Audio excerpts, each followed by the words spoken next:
اور آج لوگ بکواس کرتے بنو امیہ کے خلاف، بنو امیہ کو نعوذ باللہ برا خاندان بنا کے پیش کرتے ہیں۔ یقین جانیں یہ اللہ اور اس کے رسول صلی اللہ علیہ وسلم اور مسلمانوں سب کے مجرم ہیں، یہ جھوٹے ہیں، دغا باز ہیں۔ بنو امیہ کی بات کرتے ہو ظالموں، بنو امیہ کون ہے؟ رسول اللہ صلی اللہ علیہ وسلم کا اپنا خاندان۔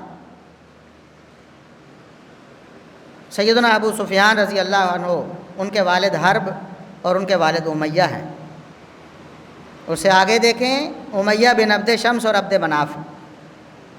بنو امیہ اور عبد مناف میں ایک واسطہ ہے درمیان میں، اور یہی رسول اللہ صلی اللہ علیہ وسلم کے جد ہیں اور دادا ہیں عبد مناف۔ رسول اللہ صلی اللہ علیہ وسلم کا بھی چوتھی پشت میں عبد مناف پہ جا کے سلسلہ نسب ملتا ہے۔ تو بنو امیہ تو رسول اللہ صلی اللہ علیہ وسلم کا خاندان، جس طرح بنو ہاشم ہے قریش میں سے، اسی طرح بنو امیہ ہے قریش میں سے، قریشی خاندان ہے، رسول اللہ صلی اللہ علیہ وسلم کا خونی رشتہ دار۔ پھر رسول اللہ صلی اللہ علیہ وسلم کی سسرالی رشتہ داریاں، رسول اللہ صلی اللہ علیہ وسلم کی 4 بیٹیوں میں سے 3 بیٹیاں بنو امیہ میں بیاہی گئی ہیں، 3 بیٹیاں، اور صرف ایک بیٹی بنو ہاشم میں سیدنا علی رضی اللہ عنہ کے نکاح میں آئیں، سیدہ فاطمہ رضی اللہ عنہ۔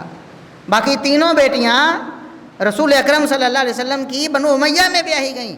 ظالموں، جھوٹے ہو تم، اتنے بد کردار ہو، اتنے منحوس ہو تم۔ رسول اللہ صلی اللہ علیہ وسلم نے جس خاندان میں 3 بیٹیاں دی ہیں، اس خاندان کو تم برا کہتے ہو، اسلام کا دشمن گردانتے ہو۔ شرم کرو، حیا نہیں آتی تمہیں؟ پھر رسول اللہ صلی اللہ علیہ وسلم کے ساتھ اور رشتہ داری اور تعلق کہ سیدنا معاویہ رضی اللہ عنہ کی جو ہمشیرہ ہیں سیدہ ام حبیبہ رضی اللہ عنہ، رسول اللہ صلی اللہ علیہ وسلم کے نکاح میں آ گئے۔